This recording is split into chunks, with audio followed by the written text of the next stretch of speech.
Ada apa kalian memanggilku kemari? Tidak tahukah kamu, Nikodemus? Ada seorang gila yang pagi-pagi mengamuk di bait Allah.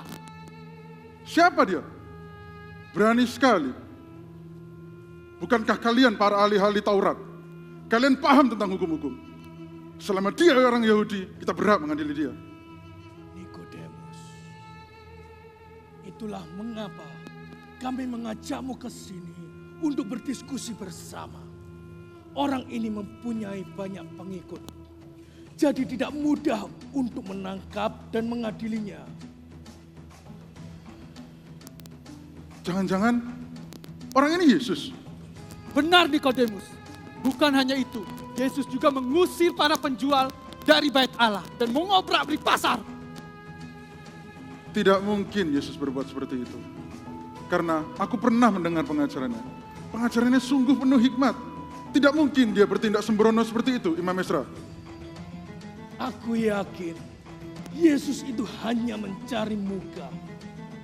Ia ingin mencuri tempat kita agar ia bisa memiliki lebih banyak pengikut. Lagi pula, ia tidak pernah mengenyam ilmu apapun. Bukan hanya itu, Nikodemus. Setelah kami para ahli Taurat menyelidiki asal-usul Yesus, ternyata Yesus itu lahir di Bethlehem. Dan satu hal yang kamu harus tahu, Nikodemus, Yesus itu lahir di dalam kandang, dibaringkan di atas palungan. Ada yang lebih hina lagi, Nikodemus. Yesus itu merupakan anak seorang tukang kayu yang bernama Yusuf. Iya, tapi Yesus ini memiliki hikmat dan dia sangat memahami Taurat. Jangan-jangan melebihi dirimu, Rabi Simeon. Bicara apa kau, Nikodemus? Kau menghina kami para ahli Taurat. Tenang, tenang Rabi Simeon, tenang. Sebab ada tertulis, celakalah orang yang cepat panas hatinya. Jika kalian bertengkar terus, kita yang celaka. Lantas, apa yang kau risaukan, Imam Esra? Aku ini tidak tahan mendengar pengajarannya. Jika kita tidak dengan segera menangkap Yesus, maka akan ada banyak lagi orang yang disesatkan. Yesus ini memiliki kuasa dan dia dapat melakukan tanda-tanda mujizat yang sudah lama tidak kita lihat. Apa maksudmu dengan kuasa, Nikodemus? Ya, Yesus memiliki kuasa. Beberapa minggu yang lalu sewaktu di bait Allah, aku melihat Yesus menyembuhkan seorang buta dari lahir. Seorang buta. Dan juga dia menyembuhkan seorang pincang. Hanya dengan disentuhnya saja, orang itu dapat berjalan layaknya orang normal. Aku sangat takjub dengan apa yang dilakukannya. Jika dia tidak disertai Allah, mana mungkin dia dapat melakukan hal ajaib seperti itu?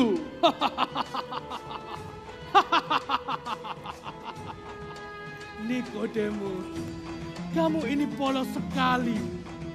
Kau tahu kan, Yesus itu mempunyai 12 orang murid. Dan sebagian besar dari mereka adalah orang Galilea. Kamu tahu kenapa Galilea? Kampung nelayan, daerah pinggiran. Mereka bukanlah orang berpendidikan. Mereka pasti gampang untuk dibodohi. Jadi aku yakin mereka yang bersaksi, mereka sembuh, itu adalah orang suruhan.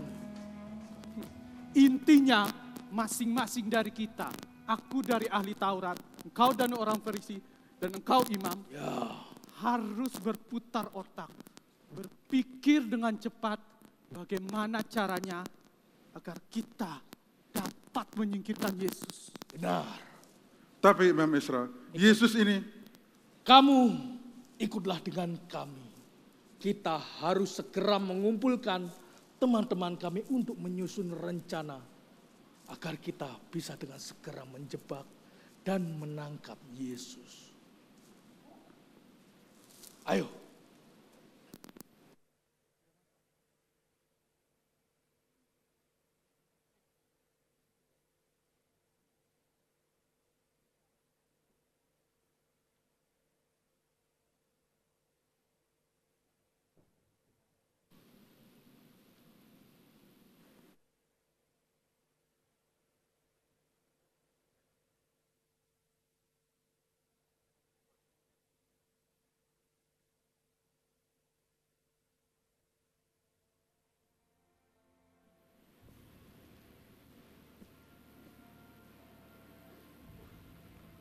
Shalom, Rabuni.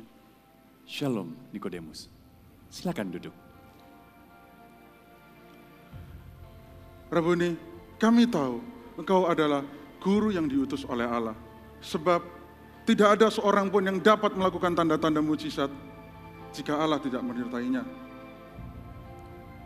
Aku berkata kepadamu, sesungguhnya jika seorang tidak dilahirkan kembali, maka ia tidak dapat melihat kerajaan Allah.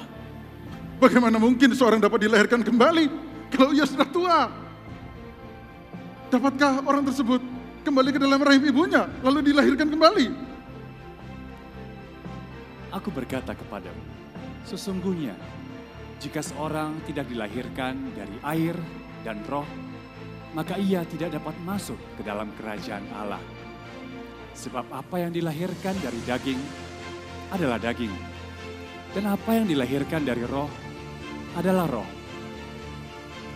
Nikodemus, janganlah engkau heran ketika aku berkata kepadamu, engkau harus dilahirkan kembali.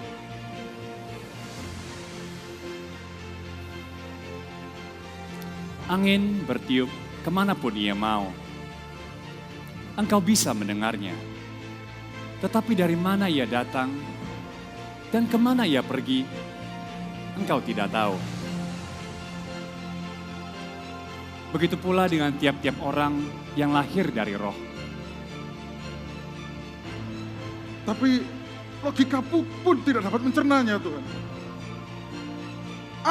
Bagaimanakah hal itu terjadi? Engkau adalah seorang pengajar Israel, dan engkau tidak mengerti akan hal itu. Aku berkata kepadamu, sesungguhnya kami berkata-kata tentang apa yang kami ketahui, dan kami bersaksi tentang apa yang kami lihat. Tapi engkau tidak mempercayai kesaksian kami. Jadi yang Rabi maksudkan adalah iman tanpa melihatnya. Engkau tidak percaya sewaktu aku berkata-kata denganmu tentang hal-hal duniawi. Bagaimana engkau mau percaya ketika aku berkata-kata denganmu tentang hal-hal sorgawi? Rabuni, aku mau belajar membuka hati dan tidak hanya mengandalkan pikiranku. Tolong jelaskan padaku lagi, Rabuni. Tidak ada seorang pun yang telah naik ke sorga, selain daripada Dia yang telah turun dari sorga, yaitu Anak Manusia. Dan sama seperti Musa meninggikan ular di padang gurun, demikian pula Anak Manusia harus ditinggikan, agar siapa yang percaya kepadanya peroleh hidup yang kekal. Aku mengerti yang Rabi maksudkan adalah Mesias. Tapi apakah yang Rabi maksudkan dengan ditinggikan adalah penyaliban? Jikalau ia memang Mesias, seharusnya ia bisa menyelamatkan dirinya sendiri. Tidak perlu mati di kayu salib. Karena begitu besar kasih Allah akan dunia ini, sehingga ia mengaruniakan anaknya yang tunggal, agar setiap orang yang percaya kepadanya tidak binasa, melainkan beroleh hidup yang kekal.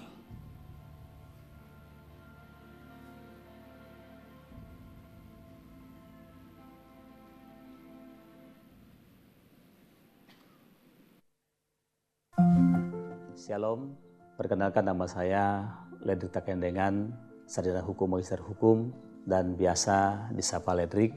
Saya memulai karir pada tahun 1996 di Jakarta. Sebagai seorang pegawai sipil, saya sehari-harinya berprofesi sebagai seorang jaksa dan saya telah bertugas di beberapa provinsi. Saat ini saya ditempatkan di Kejaksaan Tinggi Sulawesi Utara dalam jabatan sebagai koordinator di Kejaksaan Tinggi Sulawesi Utara. Sebagaimana Bapak Ibu kenal selama ini, bahwa tugas jaksa itu tidak lain adalah menuntut orang. Dan mungkin orang awam sering mengatakan bahwa jaksa itu sukanya menghukum orang. Itulah profesi yang saya tekuni dan sudah 18 tahun saya menjalani profesi itu. Dari semuanya itu saya sangat menyadari bahwa saya perlu menghadirkan Tuhan dalam setiap pengambilan keputusan dalam profesi saya. Menentukan seorang bersalah atau menetapkan seorang bersalah menjadi tersangka sampai dengan menentukan berat ringannya seorang dihukum tanpa melibatkan Tuhan dalam setiap keputusan. Bisa saja saya salah dalam menghukum orang atau saya salah dalam menegakkan kebenaran dan keadilan. Saya menerima Yesus sebagai Tuhan dan Juru Selamat pribadi saya pada tahun 1994 dan saya menyadari betul bahwa sebagai anak Tuhan saya berproses untuk menjadi serupa seperti Yesus, dan tidak berarti bahwa saya tidak berbuat kesalahan karena saya percaya ada kasih karunia dari Tuhan. 2 tahun sebelum saya bergabung dengan Gereja Mawar Saron di Manado dan terlibat dalam Connect Group, saya pernah mengalami suatu keadaan yang cukup membuat saya struggle dalam hidup ini. Saya berada dalam suatu keadaan di mana saya seperti berada dalam lembah kekelaman. Badai silih berganti dalam kehidupan karir saya, keluarga saya jauh dari kehidupan orang percaya, dan saya lebih memilih berdiam diri di rumah. Saya menjadi murah marah, frustrasi dengan karir yang saya jalani, saya tekuni, dan saya bertindak kasar kepada anak-anak, sering konflik dengan istri. Itu semua membuat hati saya menjadi dingin dan saya mulai menjauh dari Tuhan. Mungkin saya ke gereja, tapi ketika saya berada di sana, saya tidak pernah merasakan hadirat Tuhan. Saya kehilangan kasih yang mula-mula. Saya tidak merasakan apa-apa. Sampai kemudian saya hadir dalam satu pertemuan ibadah dan kesombongan saya dihancurkan. Saya selama ini lupa untuk menghadirkan Tuhan dalam semua area kehidupan saya. Saya berpikir saya sudah cukup mampu, saya cukup punya kecerdasan, saya punya prestasi, sehingga saya menjalani semua itu tanpa Tuhan. Tapi saya berputar-putar, dalam satu situasi saya tidak pernah naik, saya stagnan. Dan dalam pertemuan ibadah, saya ingat sekali saat itu ada live streaming dari Gereja Mawar Saron Surabaya, sekitar bulan Agustus 2018, Tuhan menjamah saya. Saya ingat sekali saat itu pembacaan firman Tuhan dari Yehezkiel 37 ayat 1-14 itu berbicara mengenai tulang-tulang yang kering yang kemudian dinubuatkan oleh Yehezkiel, dan pada ayat 5 dan ayat 6 ada 2 kali disampaikan bahwa Tuhan memberikan napas hidup untuk menghidupkan tulang-tulang itu. Dan di akhir khotbah pengkhotbah menantang setiap jemaat untuk mengambil keputusan untuk menerima hembusan nafas Tuhan. Dan saya saat itu, Roh Kudus mengarahkan saya dan saya menangis, saya mengangkat tangan dan saya mengatakan, Tuhan, saya ingin dijamah oleh Tuhan, saya ingin napasmu, saya ingin Roh Kudusmu, dan Tuhan menjamah saya, meneteskan air mata, saya menangis, dan saya sungguh-sungguh menerima untuk dijamah Tuhan.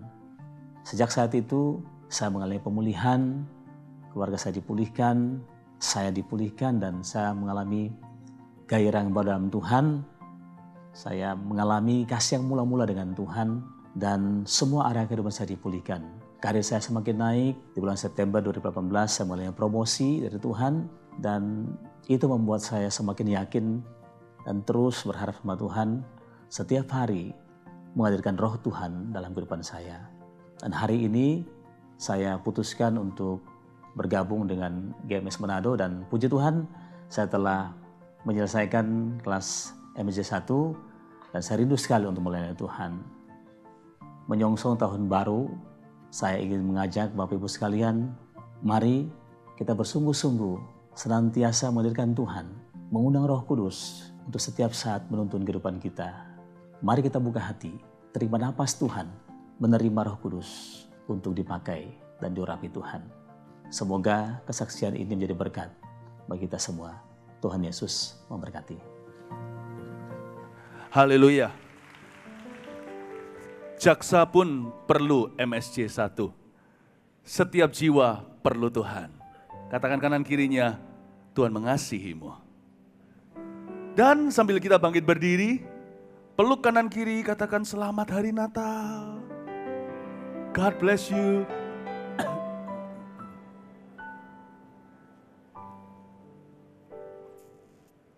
Beri tepuk tangan untuk Tuhan. Jangan duduk dulu, ambil Alkitabnya. Kita akan baca satu ayat bersama, Yohanes 1 ayat 12. Amin.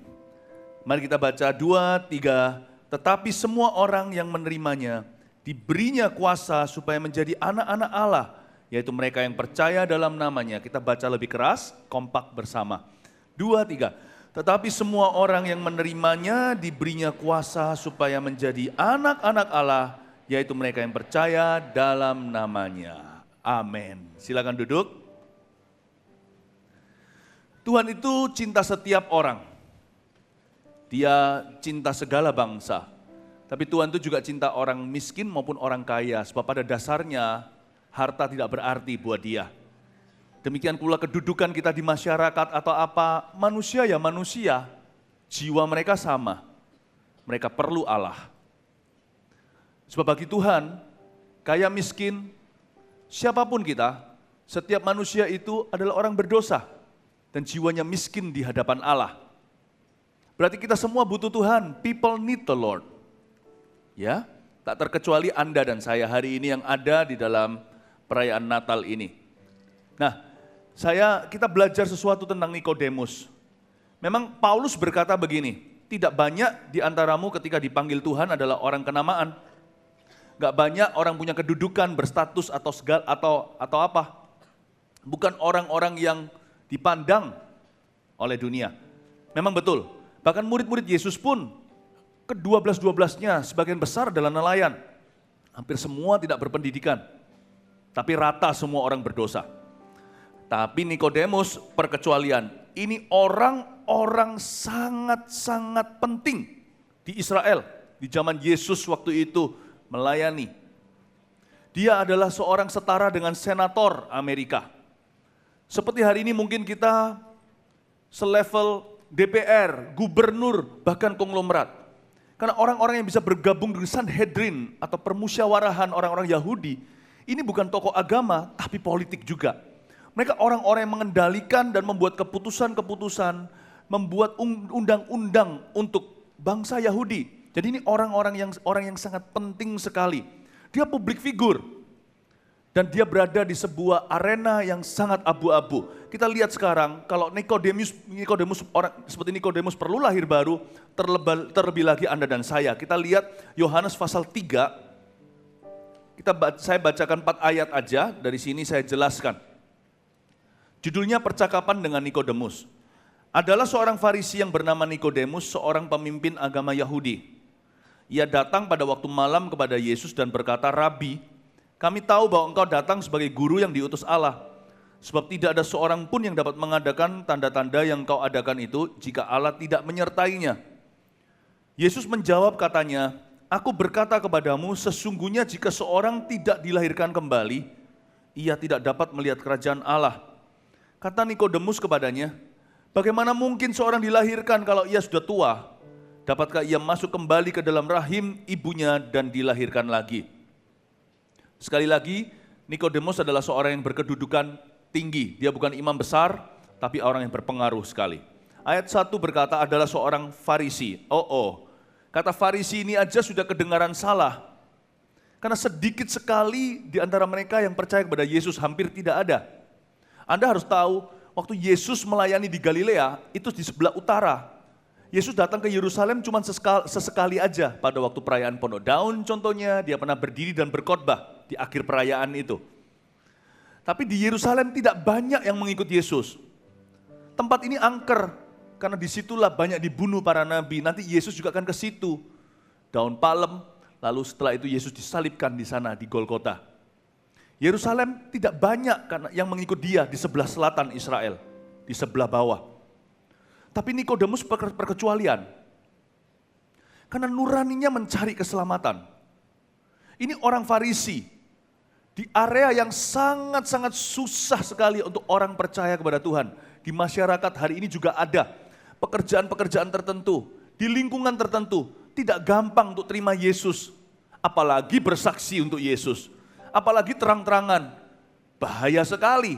Minimal kalau bukan nyawa, bahaya untuk karir dan masa depannya. Nikodemus ini sedang bermain dengan danger, bermain dengan api. Dia datang ke Tuhan itu bukan perkara yang mudah. Dia seorang pemimpin agama Yahudi. Sekali lagi saya jelaskan. Yang disebut pemimpin agama Yahudi di sini bukan pendeta. Dia seorang rabi. Dia seorang yang sangat terlibat di dalam politik negaranya. Karena pemerintahan mereka bukan sekuler, namun religius. Sedikit memberikan background. Ya. Nah, Nikodemus di ayat 2, dia datang pada waktu malam kepada Yesus. Kalau saya jadi Yesus, kalau kita jadi Yesus pasti tersinggung. Lu malu ya? Lu malu sama aku ya? Malu terang-terangan, sembunyi-sembunyi datang. Tapi Yesus tidak tegur dia. Asal kita datang kepada dia, dengan iman pas-pasan juga nggak apa-apa. Imannya nggak sampai ke biji sesawi, asal ada kemauan pasti ada jalan terbuka. Yesus tidak marah loh, tersinggung, enggak. Tuhan tuh nggak peduli yang datang tuh siapa kepadanya. Bisa saja orang berdosa, perempuan Samaria, ibadah berikutnya saya akan ajarkan. Ada dramanya. Bisa juga orang ternama atau orang biasa. Tuhan itu nggak peduli yang datang ke dia itu presiden atau tahanan. Semua butuh Tuhan, people need the Lord. Karena manusia adalah manusia. Manusia itu hatinya hampa. Dalam diri mereka ada sesuatu yang mereka cari yang tidak akan puas sampai mereka menemukan keselamatan. Nikodemus datang malam hari kepada Tuhan. Lalu berkata, Rabi. Ini indah. Tidak mudah orang Farisi menyebut orang lain Rabi. Tidak gampang. Kalau orang-orang biasa nelayan, mudah. Bukan menghina. Tapi kalau mereka kelaparan, tidak bisa makan, dikasih ikan, langsung saja Petrus hatinya terjamah dan berkata, Tuhan pergilah dari aku orang berdosa. Dia lihat tangkapan ikan, dia lihat mujizat Tuhan. Orang-orang kayak gini, pakai logika. Hanya itu maksudnya, gak ada iman sama sekali. Orang-orang seperti ini gak gampang untuk dimenangkan. Orang seperti ini gak mudah mengagumi siapa saja. Tapi dia menyebut Yesus dengan panggilan tertinggi, Rabuni, Rabi. Bapak Ibu Saudara, tahu nggak? Mungkin ada orang-orang yang Anda kagumi di dalam dunia ini, orang-orang yang berkedudukan tinggi. Ingatlah bahwa Yesus adalah Raja di atas segala raja. Di dalam hati setiap manusia sebenarnya mereka mengagumi Yesus. Karena itu Bapak Ibu Saudara, kalau Anda mau memenangkan teman Anda, keluarga Anda yang belum kenal Tuhan, belum terima Yesus, kalau diajak debat seputar orang, pendeta atau gereja atau orang Kristen, akui aja, ngomong apa adanya. Orang Kristen ada yang baik, ada yang mengagumkan, ada yang mengecewakan. Tapi Tuhan Yesus tidak sama, dia tidak berubah dahulu sekarang sampai selamanya. Tuhan gak sama dengan kita. Kalau orang berkaca sama Yesus, dia akan menemukan keselamatan. Jangan mau kita dibawa masuk, terpancing, terjebak dalam perdebatan seputar manusia. Mata kita harus tertuju pada Yesus. Lihat orang setaraf ini di masyarakat Israel saat itu. Memanggil Yesus Rabuni. Dia berkata, Rabi, engkau guruku. Engkau tahu sesuatu yang aku belum tahu. Beritahu aku. Hati manusia itu mau belajar. Cari kebenaran. Nah, dia berkata, Rabi, yang menarik buat saya waktu saya baca ayat ini. Kami tahu bahwa engkau datang sebagai guru yang diutus Allah. Sebab tidak ada seorang pun yang dapat mengadakan tanda-tanda yang kau adakan itu jika Allah tidak menyertainya. Yang membuat saya tertarik sekali adalah dia berkata, Rabi, kami tahu. We, bukan I atau aku. Emangnya berapa orang yang datang? Kenapa dia berkata kami tahu, bukan saya tahu? Saya yakin tetap hanya dia seorang yang datang malam hari kepada Yesus. Dia nggak berani ambil risiko. Dia belum beriman pada Tuhan. Dia hanya mengagumi. Ada banyak orang di dunia ini belum beriman sama Yesus. Mereka belum terima Yesus.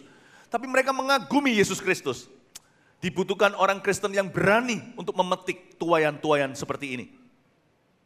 Tapi Nikodemus datang sendiri. Malam hari lagi. Tapi dia bilang kami, saya bisa menangkap sesuatu dari bahasanya. Bahwa di dalam golongan dan kalangannya, orang Farisi ahli Taurat ada banyak yang mengagumi Yesus, tapi nggak berani ngaku. Dia berkata, kami tahu, we know, engkaulah guru yang datang dari atas. Lihat mujizat-mujizatmu, itu nggak bisa dipalsu. Kami tahu, hanya satu yang berani menghampiri Yesus. Mungkin ada 10, 100, atau 1000, siapa yang tahu, yang diam-diam mengagumi Tuhan. We know. Di dalam bidangku ada banyak yang mau terima Yesus, tapi mereka masih belum berani keluar dari zona nyaman. Aku malam hari ini datang menghampirimu, ambil resiko. Kalau ketahuan ya sudahlah. Karena dia takut mayoritas. Bapak ibu saudara tidak perlu takut mayoritas, sebab dunia di mana kita tinggal sekarang ini akan berlalu. Rugi. Kita jangan sampai ditipu panca indera. Sebab ada indera yang lebih dari 5 yang membuat kita melihat kekekalan. Dunia di mana kita tinggal sekarang ini akan lewat. Orang-orang yang menakutkan akan tua, mereka akan meninggal dunia. Sistem dunia ini rapuh, suatu hari akan silih berganti. Tapi berbahagialah orang yang berdiri bagi Yesus, menerima Yesus dalam segala kondisi, zaman, dan keadaan. Sebab orang itu memperoleh hidup yang kekal. Beri tepuk tangan untuk Tuhan. Jangan sampai takut sama mayoritas.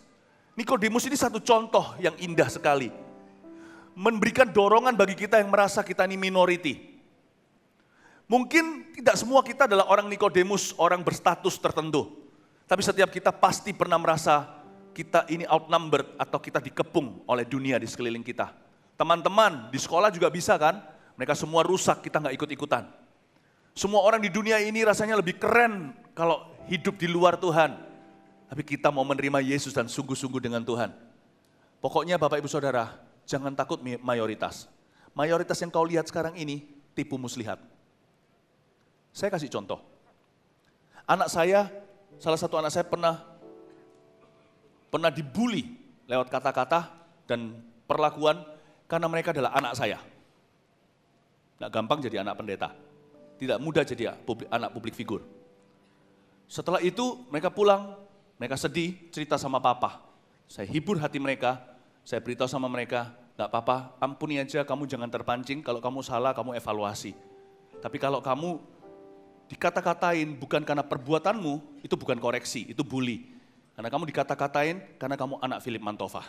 Itu lain cerita, dia bukan urusannya dengan kamu, dia urusannya sama papa. Dan papa gak akan urusi, itu nanti urusannya sama Tuhanku. Nah, saya ngomong sama mereka, jadi cara saya adalah, saya bawa mereka untuk melihat, di luar dunia mereka, di mana mereka minoritas, dan yang bully mayoritas. Saya bawa mereka keluar. Saya ajak mereka kepada dunia saya. Dunia ministry. Baik itu di dalam negeri maupun di luar negeri. Dari waktu ke waktu Tuhan memberi kami kasih karunia untuk saya bisa bawa anak saya untuk bisa melanglang buana papanya. Dia merasakan, oh ternyata dunia jauh lebih luas daripada dunia sekolahku atau dunia les-lesanku. Paham maksudnya? Ketika dia melihat, lalu saya pulang ketika dia terekspos dengan salah satu pengalaman ministry saya. Lihat, kamu jangan terpancing. Kamu harus ampuni dan kasih mereka. Sebab suatu hari mereka mungkin akan bekerja untuk kamu. Sekarang yang bully kamu harus ampuni. Jadi dia melihat lebih besar. Kita tuh lihat cuma di dunia. Orang Kristen minoritas. Kita tuh cuma lihat di dunia. Di keluarga kita minoritas. Kalau saya terima Yesus pertama kali, nanti siapa yang akan sembayangi orang tuaku? Orang tuaku gimana mikir tentang aku? Kita ini minoritas. Tuhan bawa kita keluar dari les-lesan kita. Keluar ke dunianya. Boom, kita lihat Musa. Kita lihat Simpson. Kita lihat Daud. Kita lihat kekekalan. Kita lihat ciptaan yang baru. Ternyata rencana Tuhan jauh lebih luas daripada duniaku yang mengintimidasi aku untuk tidak berani terima Yesus karena mayoritas menentangku. Don't do it. Jangan sampai Anda menangguhkan keputusan kekal demi suatu kondisi sementara yang menentang Anda. Terimalah Yesus. Jangan takut. Dunianya Tuhan jauh lebih gede daripada seluruh dunia ini. Dunianya Yesus jauh lebih luas daripada duniamu. Dan kemuliaan yang dia sediakan mahkota kebenaran tak dapat dibandingkan dengan kesengsaraan. Jika engkau dan aku harus memikul salib. Yesus bilang sama Nikodemus, you must know the kingdom of God. The kingdom of God is greater than the nation Israel. Kerajaan Allah jauh lebih besar daripada bangsa dan negara Israel. Daripada dunia golonganmu Sanhedrin, Farisi dan Taurat-Taurat itu. Jauh lebih luas Nikodemus, welcome home, masuk ke dalam duniaku. Tuhan ingin mengajak kita seperti seorang ayah ajak anaknya keluar dari situasi hidupnya. Untuk melihat bahwa dunia jauh lebih besar daripada sekolah. Kerajaan Allah lebih gede daripada les-lesanmu.